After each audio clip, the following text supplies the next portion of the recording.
It is very important to always wear your seatbelt when in a moving vehicle to protect yourself from serious injury.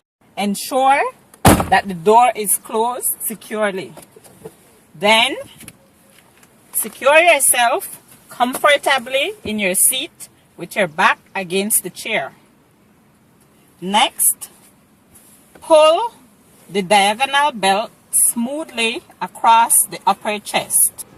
Next, adjust the lower strap so that it fits across the upper thighs.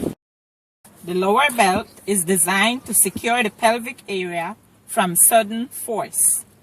Sit up straight in your seat and slide this metal end into the latching device until you hear a click. Test that the belt is secure by tugging on it.